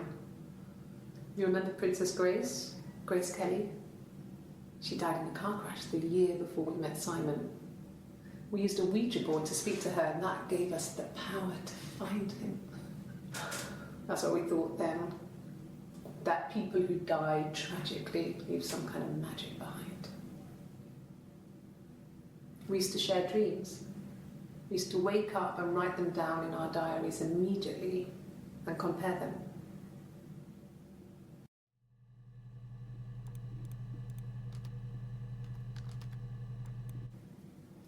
Mum and Dad never knew what was going on. We got so good at it. We were so in sync that we'd use each other to cheat. If one of us had a hangover, the other one would go to school. Whoever was best at a subject would sit the exam. There were lots of differences between us. Some things one is better than the other at.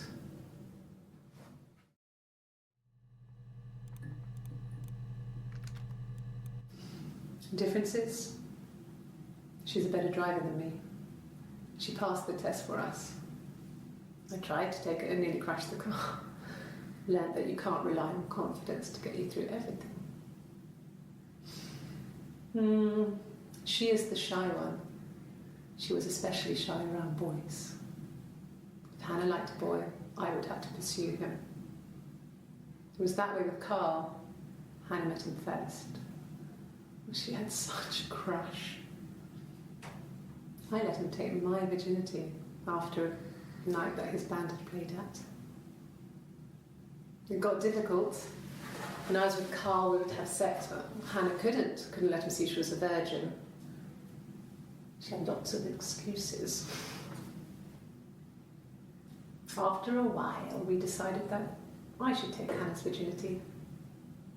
It's not that different to a bruise, pulling a tooth, a graze. We used a hairbrush. After that, we took it in turns, though. I was always the one who seduced the boys. Until Simon.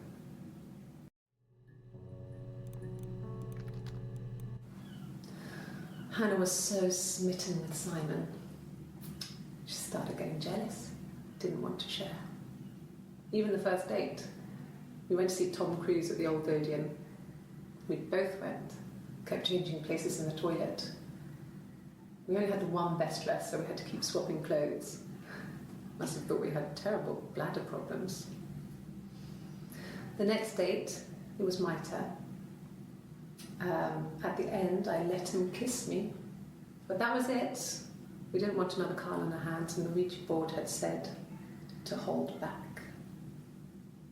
After that, it was Hannah's turn, and she slept with him. Broke the rules. deliberately broke the rules. She wanted to be the first to sleep with him. I mean, that's when she got pregnant.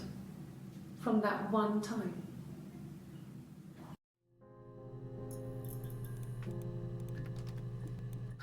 Can you imagine? I tried to get pregnant too, but it didn't happen.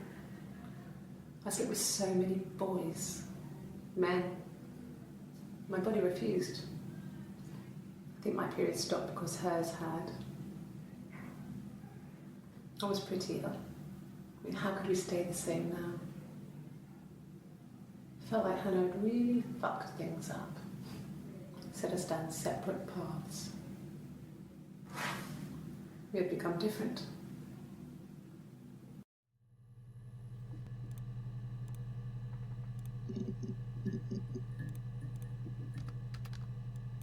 No. The parents decided there would be a wedding. And after the wedding, Hannah moved in with his parents. There was no way I could follow.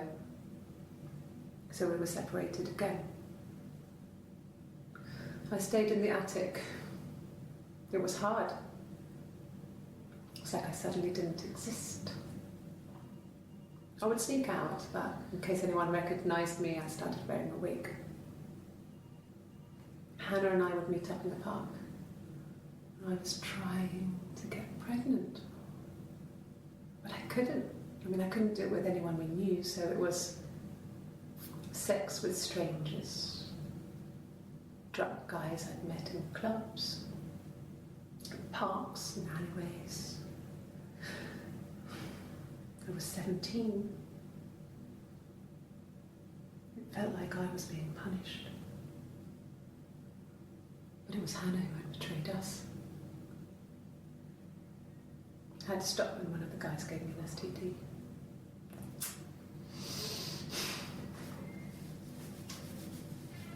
When we met up, it was disturbing. For the first time, my reflection, she didn't look like me. She was fatter, flushed. If anything, I was getting skinnier. I found it hard to look sometimes. We talked about what to do. Was it time to become our own people? I mean, that seemed like the right thing to do, but neither of us wanted it. We agreed that her and Simon would get their own place as soon as possible, and then I could move in. And that was the plan.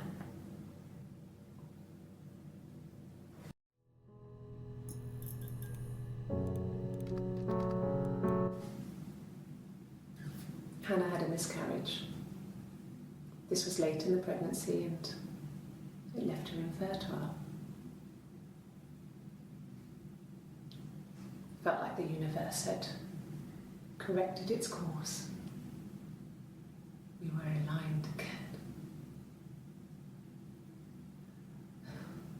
But Hannah and Simon were still living with his parents. They were married. Simon had a job at the Glaziers now. Eric had given him a full-time position after he left school. And then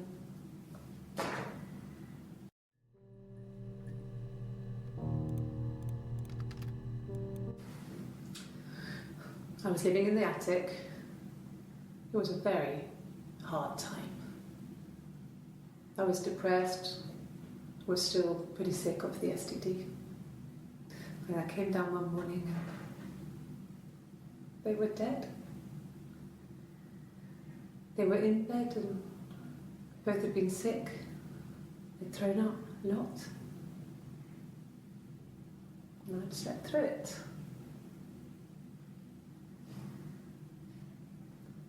The police said it was the mushrooms they ate.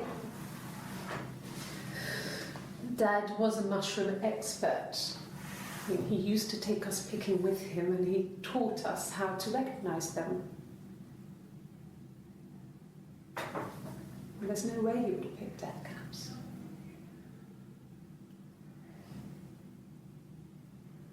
But the police believe that's what happened. They never even looked in the attic.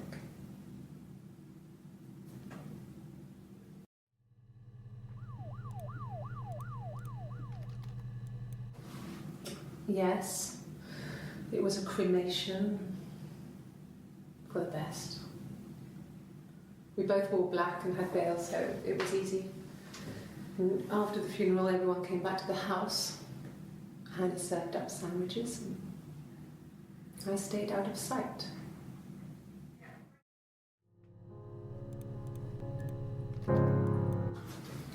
The legal stuff was completed very quickly. Hannah moved back in with Simon. Eric gave Simon the week off to help with the move. He decorated, modernised wallpaper, curtains. Hannah insists the attic be left as it was, dollhouse and all. Simon never went up there.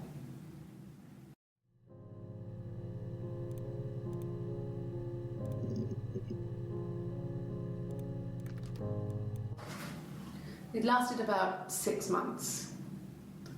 I tried to carry on, but everything was different. Hannah insisted I not pretend to be her around Simon, let alone sleep with him. We didn't share him like the others. The rules had changed. Me living in the attic had become weird in a way it hadn't been before.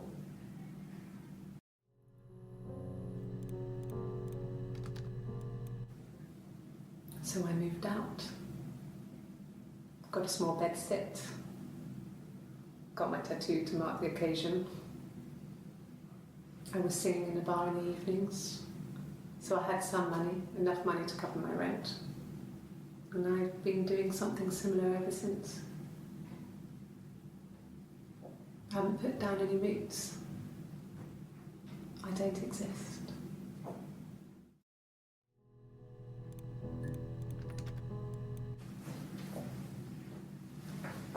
He saw me singing one of my shows, pure chance. Not sure I remember what he was even doing there. Afterwards, I had a drink at the bar and he came over and we got talking. I knew who he was. Obviously I knew who he was, but he didn't know who I was. He was fascinated by the likeness. He guessed my name from my tattoo.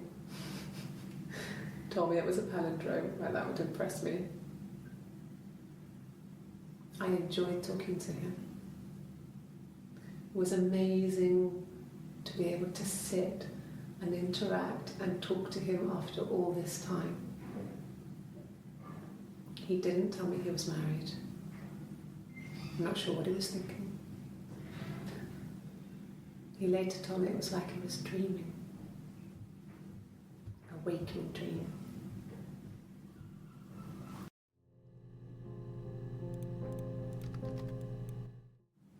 No. No, he wasn't wearing his wedding ring.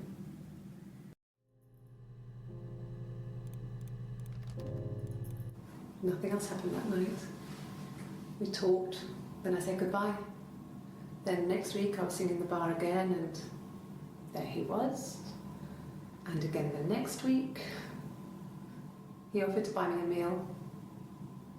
I told him I had already eaten, and so we got chips and ate them on the beach instead. When we said goodbye, he asked me to kiss him. Romantic.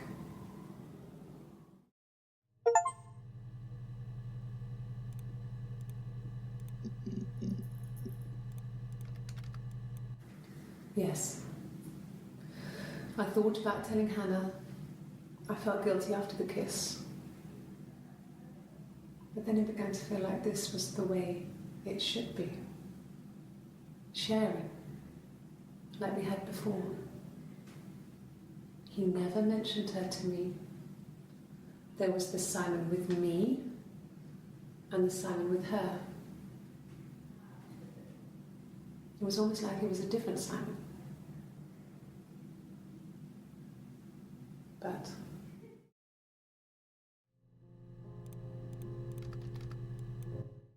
after the kiss, the next time, he took me back to the house, to our parents' house, to their house.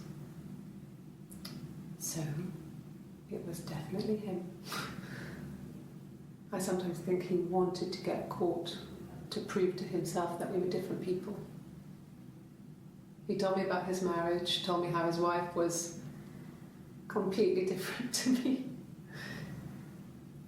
I almost burst out laughing.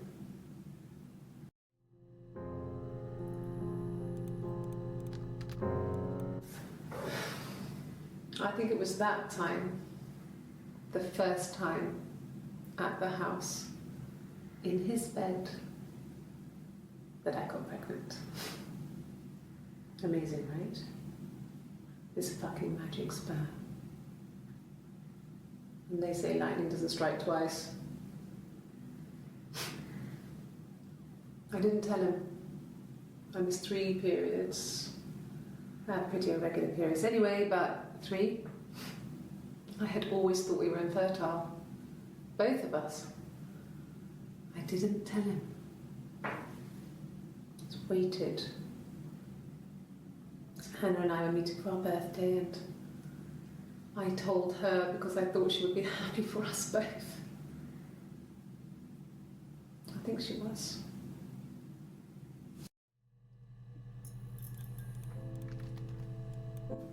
No. I told her it was one of my boyfriends, someone I had met in the bar. I think she was happy. But I could tell she was thinking, why couldn't it happen to her and Simon? They were the ones with the real life. Why not them?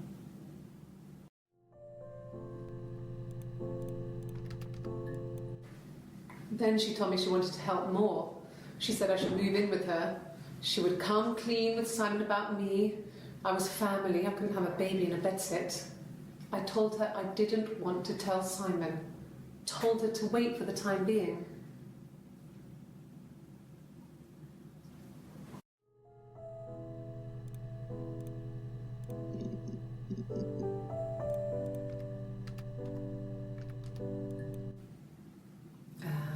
When she went home, Simon had a birthday tea waiting. Afterwards, she told Simon about me, told him I was pregnant. She wanted me to move in with them, this sister he didn't know she had. She knew that instant. The look on his face.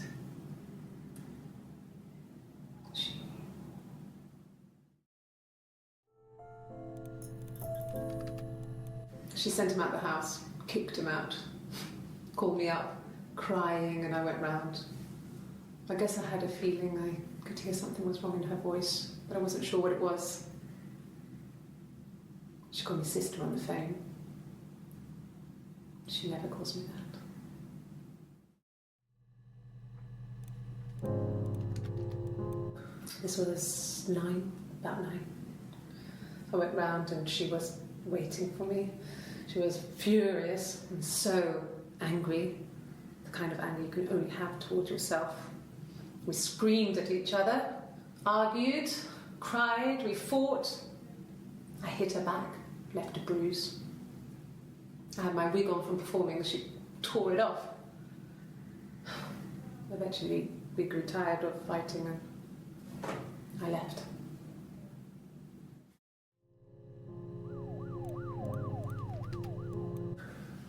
It's like I told you before, I drove. I took the car and drove. I don't have my own car, but I have a spare set of keys. I just drove north. I wanted to think, put some space between me and them. Everything I told you before is true. I stopped at Glasgow. I was tired, exhausted. I pulled out and I hit a car. My car was okay, but I was worried about the baby, so I went to A&E to get the okay. Everything was fine. Slept in the car. When I woke, I tried to call Hannah from a payphone. She wasn't answering. And then I decided to drive back.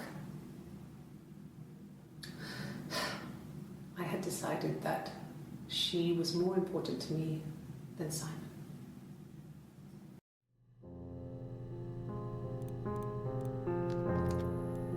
Like I said before, it was 3, something like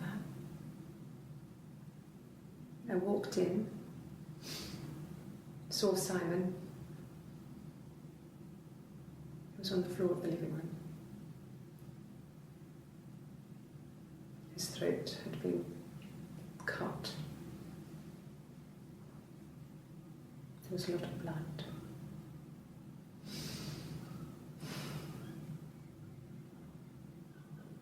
Yeah, he was dead.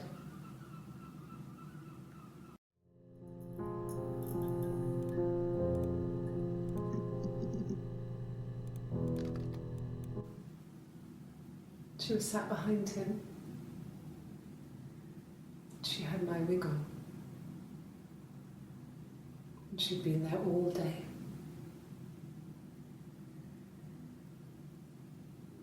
And she had blood on her.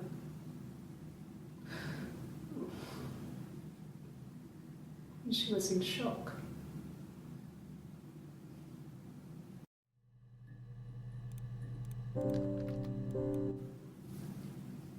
Her story is that she'd waited for him to come back. She put on my wig, some of my clothes, pretended to be me. They talked. She'd enjoyed being me. He said he wanted to be with me. Then he took out a present, another mirror, just like the one he'd given her earlier. That unique present. She went crazy, smashed the mirror. They argued, screamed. He hit her. So she grabbed a piece of the mirror and just swung it round. She cut his throat clean open. She'd only meant to scare him off.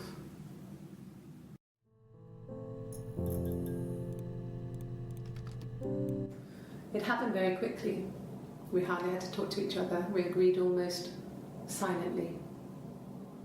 The baby was what mattered. We'd help each other. We cleaned up. We bagged up the broken mirror, her clothes. They're gone. We took him down to the cellar. We knew we had an alibi, and we wanted the body to be found later. We wanted to have suspicion on us, so we could then disprove it, rather than have it linger. Better to keep the body in the house than risk being seen with it. The watch, that was my touch, to make sure the alibi stuck.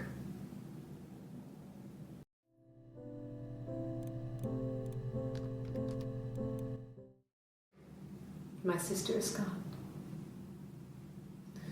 And she's never coming back.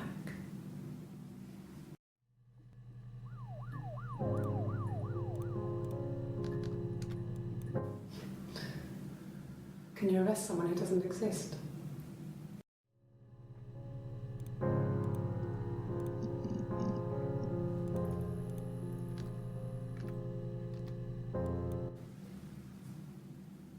I'd like to speak to a lawyer now. Please. You have no murder weapon. You have nothing. And all these stories we've been telling each other, just that.